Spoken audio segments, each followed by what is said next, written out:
So, the reel was, I think it was last night, and it was, like, a Catholic reacting to a video about, I can't remember his name, it's one of those Christian guy, like, the Christian guy who goes to colleges. Or just stands there and, like, talks loudly at people? But he's the old guy. Yeah. The old Christian guy, he's skinny. Yeah, no, I know who you're talking about. Okay. Yeah. So he's pretty annoying to listen to. And so he was the Catholic guy holding the phone, was reacting to that man in a podcast, with the podcast hoster asking him what objectivity, or what something in scripture meant. And he said, oh, it was baptism. And he said, well, in scripture, to me, it means this. And so the Catholic guy paused and he's like, did you hear that? Let's rewind. And he rewinded to the to me part. And instantly he was wrong. Right. And the way that they're phrasing that question initially, right off the bat, it made me realize the same thing. What do you guys think about objectivity?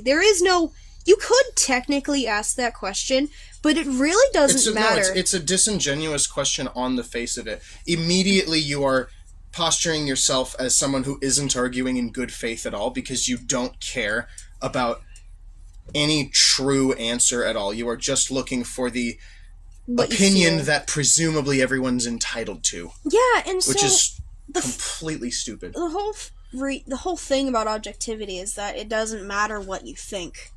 That is literally so when you're asking what do you think, it's super. It's such a bad. It's dishonest. Question. It's dishonest. It's like what you're making objectivity subjective, and you're like you don't even realize that when you're talking. Yeah. That's how bad society has gotten. Woo. I don't know. It's really bad, and they delve into. They never describe what subjectivity is, really, or maybe I didn't get that far in the episode, because frankly I haven't watched the whole episode yet. It's really difficult to get through when the fundamental foundation of the episode is messed up, but, You don't have to say fundamental foundation. Sorry, yeah, that's redundant. That's redundant. Sorry, anyways. Have objectivity, then all you have is subjectivity, and that sounds like a fucking hellscape. That sounds like a dystopian-ass society.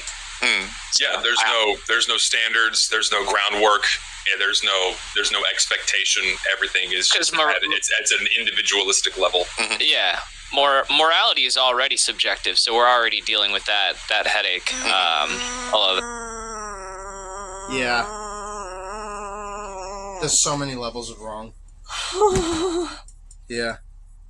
No, but it's also that thing again where like Zesty's saying that like if you have no objectivity then you have no standards, and it's like objectivity and standards are not. Standards is just preferences for a single person. Yeah, standards for the most part are all subjective. But the problem is that Lucid describes standards as something akin to agreeing upon linguistic terms. Well, it's also like he uses an example of a standard. Like, in the Discord conversation we have, an example of a standard would be that somebody had to come up with words and that people had to agree that those words mean what everyone else thinks they mean. Like, what you think of when you hear the word to, that had to be agreed upon at some point. Henceforth, that's a man-made standard, and henceforth that's creating objectivity. They're flipping it around. It's not that the word... Okay, it's taking the example of two. Two already existed, we just had to have a name put in place for that. Just because you make up a name does not mean then two exists. They're thinking that once the word is made up, then it exists in the universe. That's not correct. I don't know if that's what they're trying to say, because he was kind of vague with it. Okay, well, if he is going that way, it's completely false, because, Plato's theory of the forms and then all of this stuff, abstract concepts, because they don't exist on the physical plane, yet they do exist, like redness, like the color, thought, all of that sort of stuff. Red isn't a tangible object. Yeah. So it has to exist somewhere. Right. Or the form of it exists somewhere in the universe. Mm-hmm. And we describe that thing by calling it red. Yes.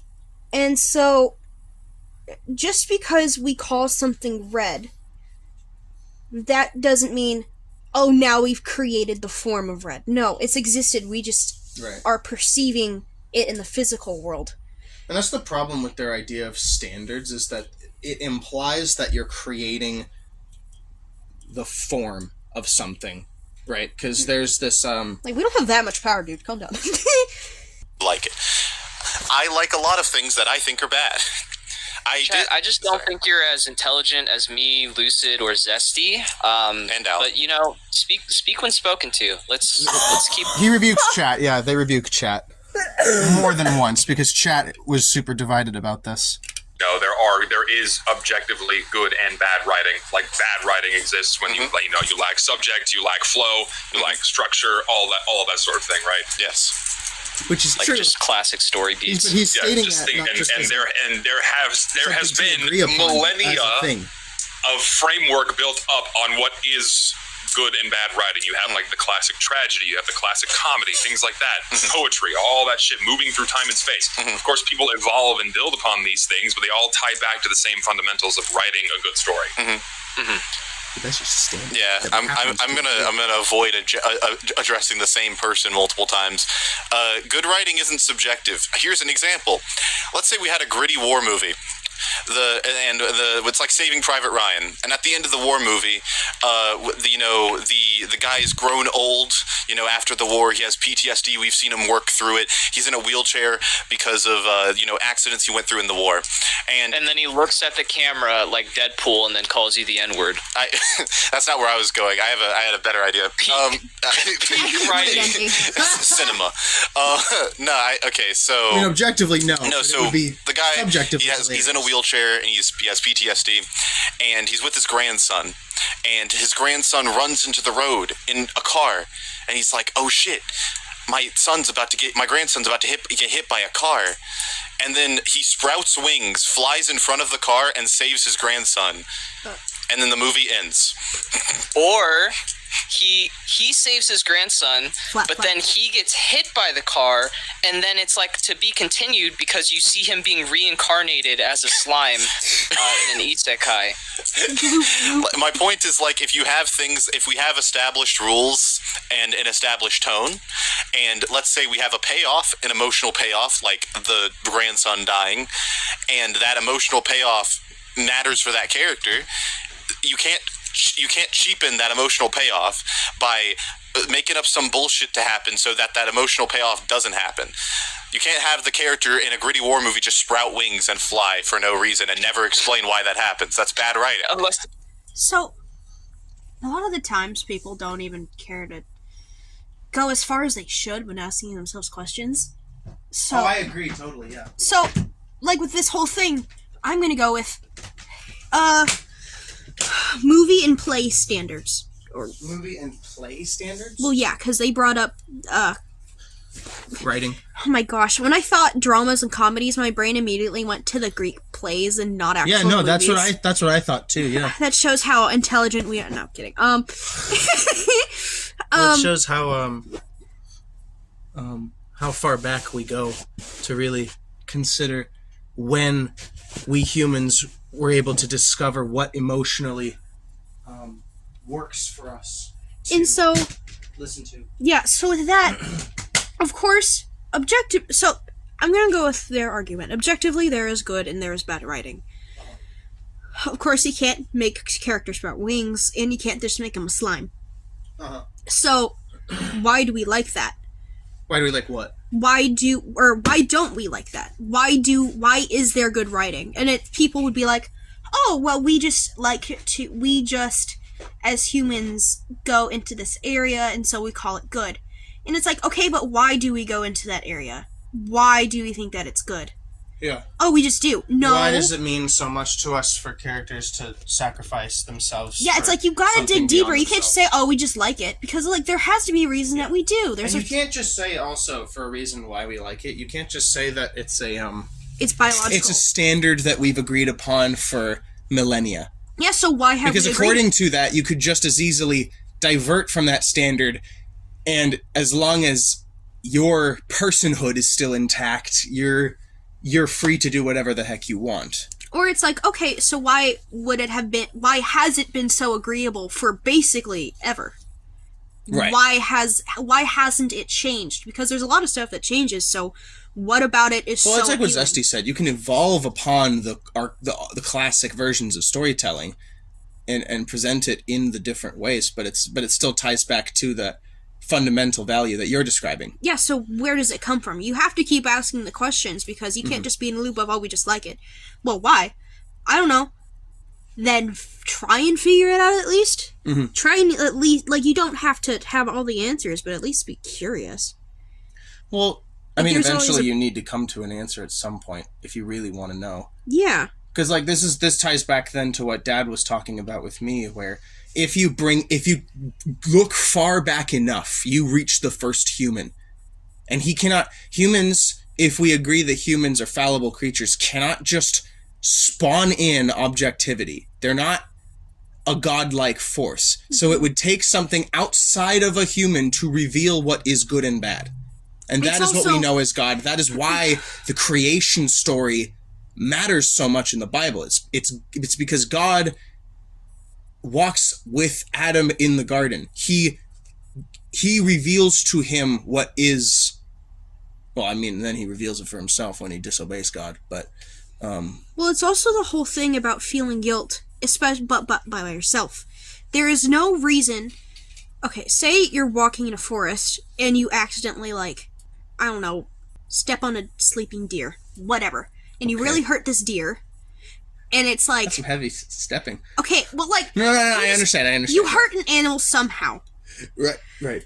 And immediately you feel guilty. There's no one else around. So who are you feeling guilty towards? Because the animal does not have enough intellect to...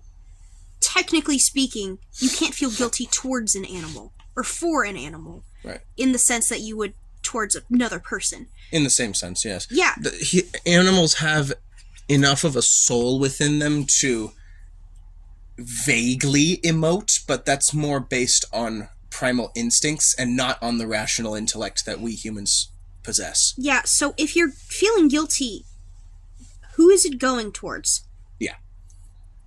And so, the only explanation, if you're by yourself, would be you're feeling sorry because you're sorry because you're like, oh my goodness, God, I'm sorry for harming your creation, because you have no real reason to, like, you can't just feel guilty. Feeling guilt is, I have sinned against God, and you just, that's all it is. Right, like I've done something wrong, and there will be consequences. Yeah, so why is it wrong? Why do you feel that it's wrong? Like, if you're by yourself and you do something, you immediately feel guilty, because who else is there to feel guilty towards besides someone outside of you who has brought this idea that you're supposed to be guilty, right?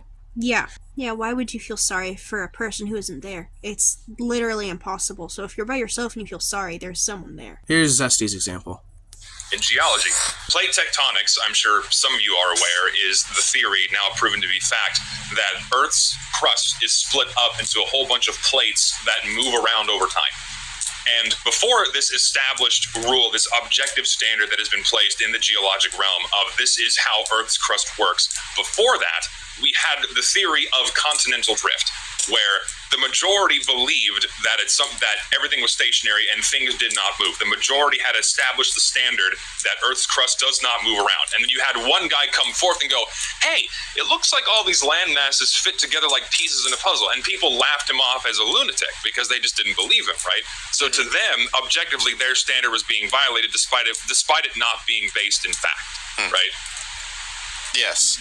And it's this basis of a standard that defines objectivity when that's not how it works. It's like this. They believed that that everything was stationary and things did not move. The majority had established the standard that Earth's crust does not move around. And then you had back to what you were talking about yesterday when you understood fact to be something that the majority or the professional consensus believed to be true. Well, sometimes facts aren't true. That's where I make the distinction.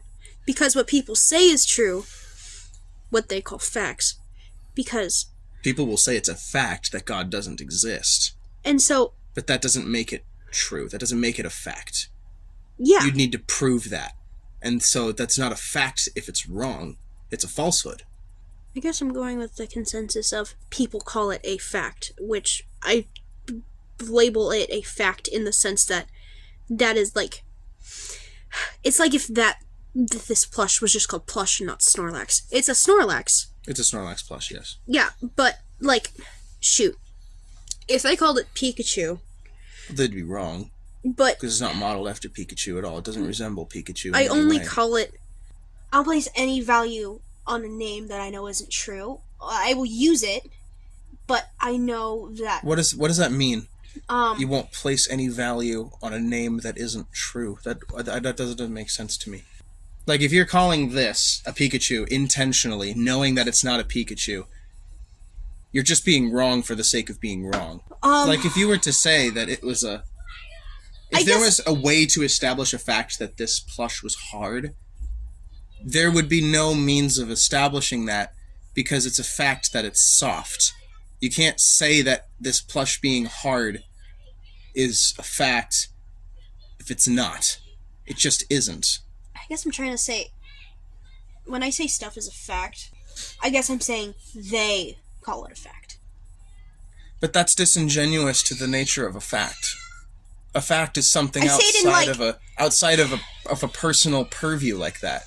Like, it's a fact that Jesus, that the Eucharist is the body and blood of Jesus Christ, right?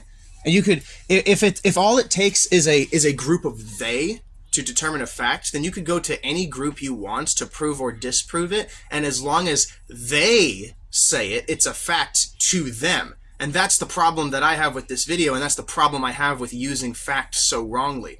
It still returns to as long as they say it, it's a fact. But that's not how objectivity works.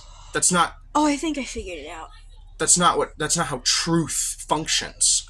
Words have changed meaning. Oh, well, forcibly. In your life? No, in society, people have taken words or terms and have changed the definition, but that definition is wrong because you can't change words. But people in society feel like you can just change the definition of stuff, right? Are we talking about how gay used to mean happy and now means homosexual? Like the term woman or lesbian, because I hear a lot of the time you can just identify as a woman and then you're a woman instead of, no, you were born with XX chromosomes and you have, if I could be... crude, yeah. A vagina. Yes. And that was the definition, and now it's... Right. You can just say you're a woman. But it's not. Exactly. See? And it doesn't matter how many people say it, and it doesn't matter how many people of certain qualifications say it. That doesn't make it true. Yes. Objectively, they're factually wrong. I'm getting there. Okay. So, with that being said, under that category of people think they can change definitions of words, under the umbrella of that... I guess certain types of people think that, yes. I have put the word fact, because a lot of the time, they have changed the definition of fact into... Something personally malleable. Something, yes, but also you can have studies and sources that contradict each... Like, you could have two proclaimed facts. I don't know why I'm shaking. That are... No, it's fine. We're just talking. It's okay. No, I do this a lot, and I don't know why I do it. Might just be nerves. I was shaking earlier while we were talking with this. I didn't know why. You can have two facts that completely contradict each other. Like, Coke is better than steak, and then... That's not a fact. Okay, yes. I'm trying to say that society has changed the term fact so much to mean what they think it means, that when I say fact, I'm using it in their terms, and I'm actively... Why? Why would you Because I'm condemning it. I'm saying facts always change, but I'm also saying that in the sense of it's not right that they change. I'm actively condemning it whenever I say it. Oh, your tone of voice never has conveyed that. I'm sorry. That's why I'm butting heads with you about this, because you don't... it would make sense if you said it sarcastically, but you don't say it sarcastically. I guess I say it in the sense of, like, I'm quite tired of it, and I've kind of accepted the fact that society is going to do this till the end of time. So I'm like, facts always change. Quote unquote, the truth never changes. I'm never trying to say that it's all subjective, but what people believe are facts and what all of this stuff is happening, the facts are always going to change. Because we live in this society. The truth will never change, and the real, actual facts, and I'm still shaking, are never going to change, but people think that they are. Right, but I guess I'm having a real hard time understanding why, if you condemn this misuse and butchering of language and proper definitions of words, why would you then use those definitions to make an argument that goes against that very notion? Why would you use society's own terminology to try to combat society without conveying that you're actually condemning the language? Like, you're not going far enough. For a while, I thought that you were... Because if you understand that the way society uses the word fact is disingenuous, then why... I thought you didn't know that. I thought for a second, because I was always viewing it as society is doing this thing, and I don't agree with it, but it is happening. Well, yeah, it's happening doesn't make it right. I'm not arguing that it's right. Sorry. I just say that because I don't know. I've always spoken like that. It's a bit unnecessary sometimes, but... So, for a little bit, I thought you were being, like, naive a little bit. Because I thought you were fighting against the idea that society's facts, literally, quote-unquote facts, yeah. Each day are coming out with something new, different, and all of them are just plain wrong. I shouldn't say borderline, they just are. And, like, stuff You didn't think I knew that?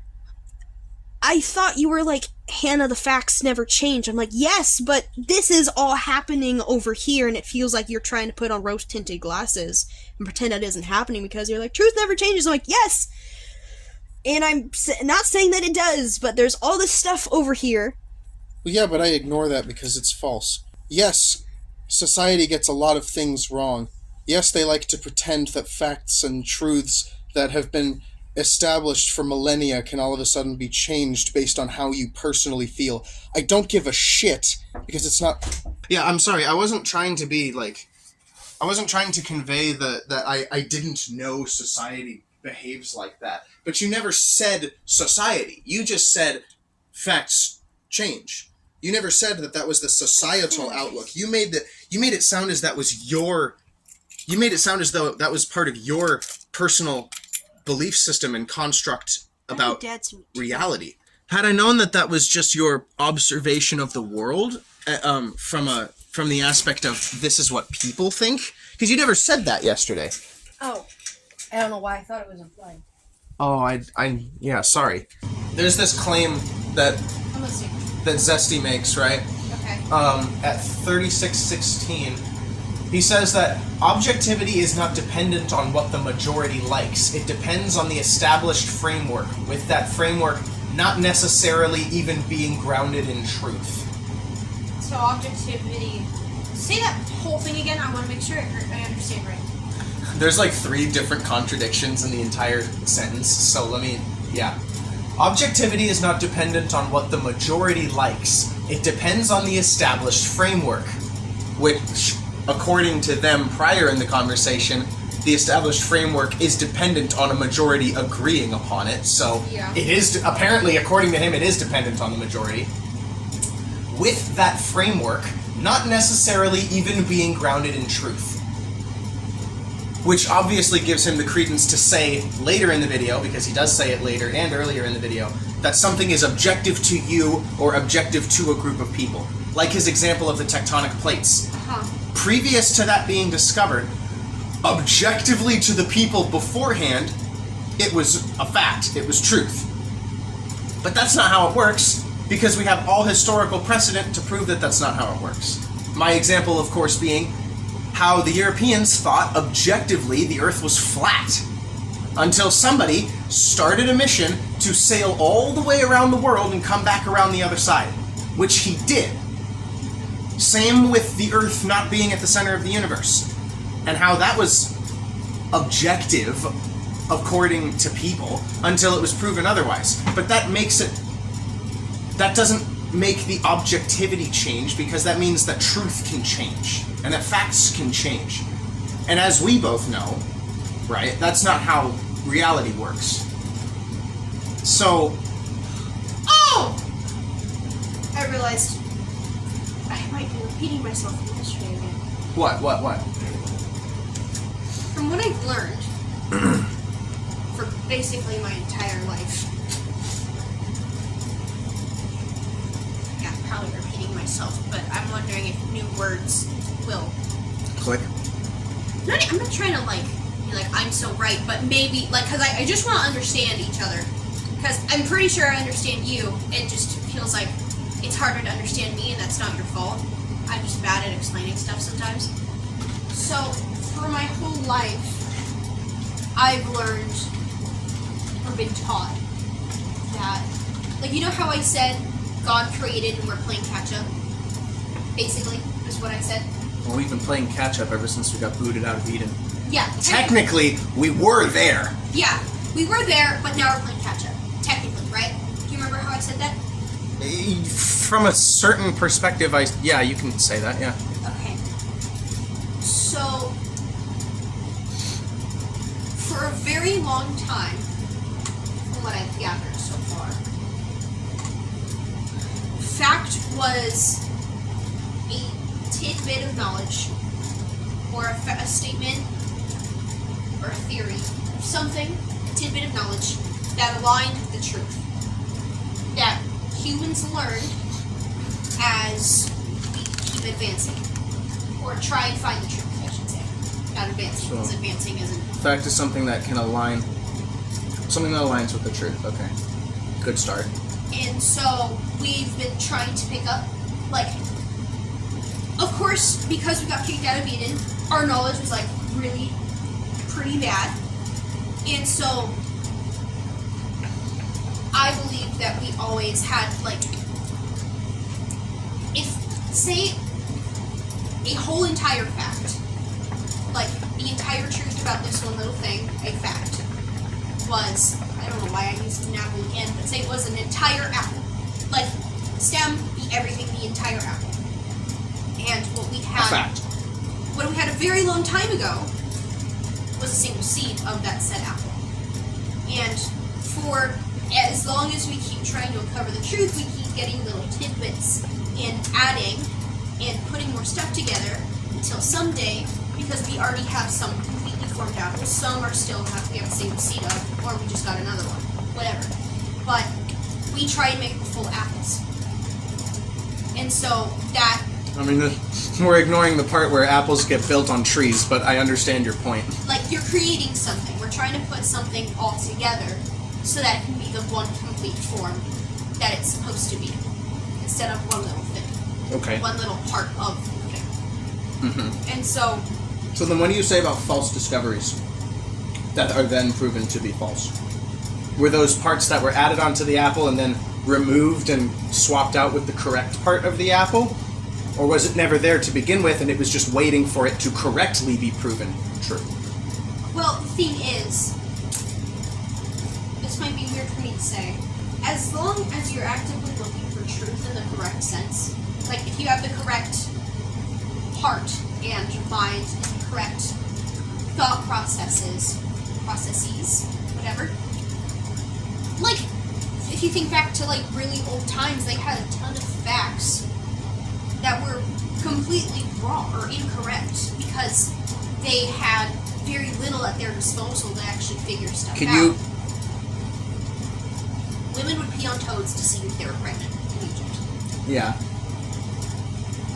Pregnancy tests were weird. They thought that, the medieval thing about the four different fluids in the system, and you were all made up of fluid, and you had too much. You're talking about things like whiskey being good for you and keeping you warm in cold weather. That kind of stuff, like serving. Frankly, that was all just superstition. People liked to tout it as fact because it was so popular, but it was never a fact. So it's stuff like that where we've been wrong. I guess when you say that facts have changed over time, my mind goes to the idea of how I have always learned through reading many of the ancient Greek and Roman philosophers that if something that was once believed to be true that was then proven false, it was never true to begin with. It was never supposed to be an established fact, but unfortunately it was. It's the same line of logic that Socrates uses to basically say that, what is it? Something about how living life as a good man, and how virtue is You're always supposed to pursue the truth. That's basically him in a nutshell. Well, yeah, and that's eventually what leads to his death, because he eventually proves that there only could be one God. And according to the state, the facts were that there were many gods to worship, and they put him to death for it. But that didn't make their facts. Yeah, and they were always wrong, and he eventually got to that point. He's the one who drank the poison, right? Yes. Okay, that's how they used to kill people. They would poison you in a room in isolation and then dump your body somewhere else. Yeah, because he always thought that it was better to face death when you were innocent than to flee it, because it meant you were I shouldn't say taking one for the team, but well, it shows you've got nerve and that you really believe in what you believe in if you're willing to die for it. Yeah, so it shows you got balls at least. And I know people die for their own false beliefs all the time, but at least it shows you've got guts. That was basically the point. You've got the moral constitution and the nerve to stand up for what you believe to be right. I guess maybe I'm talking about, and I'm just saying my thoughts out loud. I'm probably talking about there's a slight difference between what facts actually are and what we think the facts are. Yes, that's what we discussed yesterday. Perceptions. Perceptions change all the time because we eventually gain knowledge on, how things work. We never thought that the moon was a traversable place at all, and then we wound up putting it on it.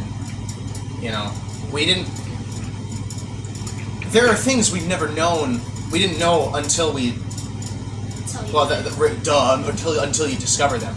And objectively, the means in which we discovered them were bad, if you want to say it that way, like inhumane. Realizing I accidentally have two definitions of fact, but I use them as two different words, but I forget that I'm using technically the same word. It's a weird thing to say. It's like I have two definitions of fact, and I'm not saying they're like this. Oh my gosh, this is so dumb because I'm just realizing this. What? Fact being the actual truth about something, the actual tidbit of the whole thing about time is relative in space, and there's different times in different places because of where you are and how stuff works.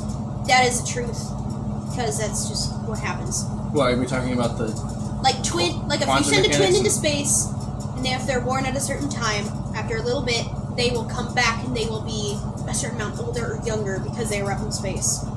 It's like time either slowed down or sped up. Because objects warp the space, the fabric of space, and thus manipulate time. Yeah, so that's why time zones on the planet exist. Yeah, that's a fact that happens. Yeah. That's the truth about it. And then I also have the other definition of what we believe in a certain time. Hang on, wait, let me rephrase it. What we used to believe in a certain time period was a fact back then. Yes. Hence, facts change. Our perception of what the actual objective truth is changes. I'm not saying that the truth changes. Right. But we don't call... we're getting there. The fact we're just getting there. That's what I mean. Yes. The changing is we are marching, trying to get to the truth. I agree with all of that. And that's another problem with society changing definitions. Because literarily and historically, for the entirety of recorded human history, up until about 100 years ago... Oh my gosh, oh my gosh, you're talking about the fact, I am not going to use that word right now. You're talking... I can't use that, we're going to keep going in circles. You are correct that our perception changes. What is provably true is what we call fact. Literarily, that has been the definition for the entirety of recorded human history up until about 100 years ago. And then society got the funny idea that we can just conflate the word fact with perception, and that somehow that's okay. And I think that's what I've been talking about. You're correct. You're 100% correct about how our perceptions of things change over time to align with the truth, to figure out what is truth about a particular thing. That's not fact. That has never been defined fact until really the last 100 years. It started vaguely becoming a thing in the Enlightenment period and the Renaissance, but it really started becoming a thing when radical ideologies about human nature became a thing. Never in recorded human history has fact meant perception. That is wrong. I think... And that's the definition that you've been operating under for most of the conversations. Probably not unknowingly. I think because I know what the truth is, because I know how society is doing it now, I've given, I shouldn't say credence, but...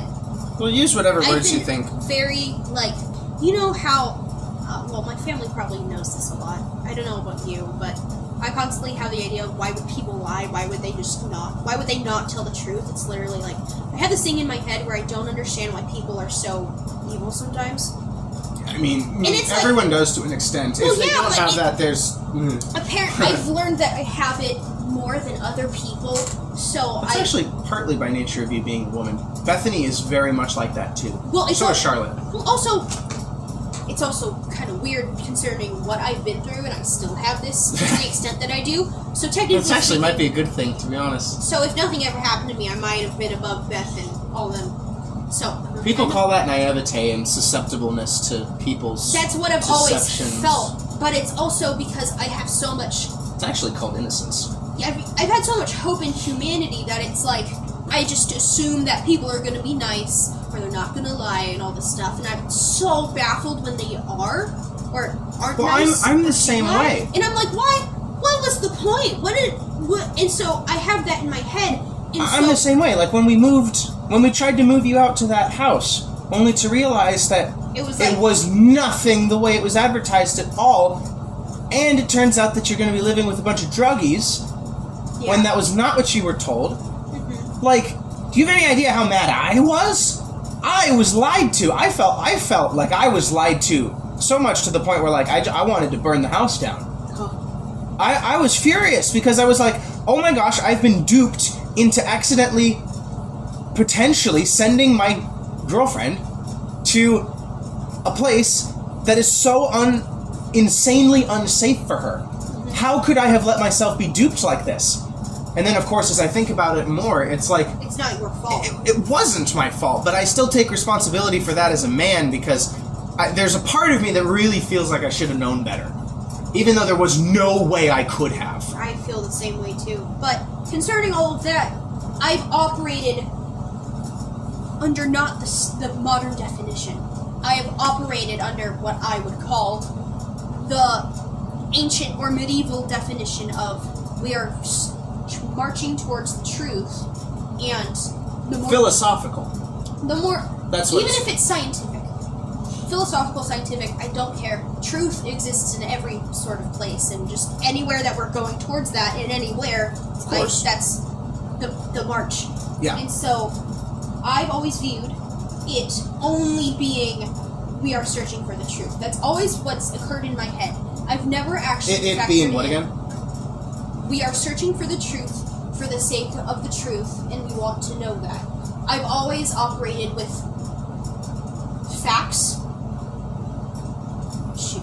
being a supporter of our pursuit. Yeah, but it's always been an unblemished pursuit that I've always had in my head. That's why I say facts change is because I've always said that under the pretense of, because it's dumb. Unblemished pursuit, what does that mean? Like Socrates. Like how he's asking questions to get to the bottom of stuff, and then he's building the other people back up. It's funny because he's actually the origin, recorded history-wise, of you're thinking too deep into this. Like, the recorded conversations he has with certain people, they literally say, bro, you're thinking too deep about this. And he's like, actually, I'm not. Yeah, and so... I just wanted to say that. It's kind of funny. I say facts change because the only reason that they would change in a way that goes in accordance with the truth is if this march is happening in the most correct way possible, because for some reason I still hold on to that definition, even though today in society it is definitely not that anymore. But you don't adhere to the definition of society just because you live in that society. No, but I feel like I've accidentally given off the impression that I go with society standards of, oh, the truth is changing, instead of, no, what we know about the truth is changing, and we can have really wrong perceptions of it, but it's not that we're trying to invent something that's not there. We just genuinely didn't know. Well, some people do go out of their way to try to do that, but that's besides the point. Well, yeah, but We're talking about from an honest perspective, not a dishonest perspective. I've used the fact definition from such an honest perspective that sometimes it doesn't occur to me that people could think that I'm using it from the modern dishonest perspective. And that's probably why we're talking over each other, because I have the... Because you're using it in the... You have been using it in the modern dishonest perspective, but honestly not knowing that until just now. Yeah, and so I've always viewed... And I noticed this, the phrase, sorry, I'm just going to say this right now. You're good. Because I have to get this out of my head. Yeah, I should probably say. You said a phrase, the most correct pursuit, as a means of describing, like, the unblemished pursuit, as you put it. Like, we're trying to find the most correct way of aligning with the truth. Yeah. And you describe an unblemished pursuit as statistically the best, the way in which it aligns most often with the truth, all the time. Yeah. Funny part is that technically the most correct, unblemished pursuit of the truth would be a pathway in which none of the facts change, right? Everything would be gotten right from the get-go, because that would be unblemished. We wouldn't need to reprove that the Earth was round. All the ancients got it right, and then the Europeans had to figure out how to get it right again. Okay, well... And I just find that phrase interesting because you're... I guess I'm being too helpful because... No, you're not, because you're assuming the honesty of humanity in the pursuit of truth for the sake of the conversation, which is exactly what you're supposed to do. Because humans... Because that proves that you're being intellectually honest in the conversation. Oh. You give him enough of a darn about the truth and the pursuit thereof to where you want everyone else to behave that way. So much so that you assume that everyone is going to behave that way, because why wouldn't they? It's like why, it's like how Protestants don't go far enough in their belief in God. It's also the fact that they think we're worshiping Mary, but their view of worship is so low that they just think singing right, they have, all this they stuff have their is worship. definitions completely backwards, too. Mm-hmm. And it's like if you turn a volume knob all the way down to 1. But you're doing what a Socratic discussion requires. You are doing actually the most intellectually honest thing. You're trying to get it all right. To the point where you will argue and bicker with me about what is right in as far as definitions, just so that we can both align with the truth.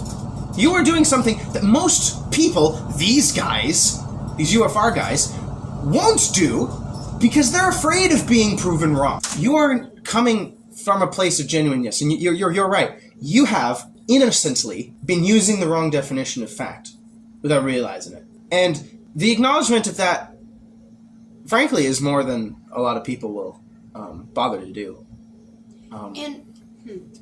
I also see fact changing is one of two things with this innocent definition of the pursuit. One, we have a seed of an apple. Mm-hmm. And we have limited knowledge, but that knowledge that we have right now is definitely on the right track. Mm-hmm. And it grows.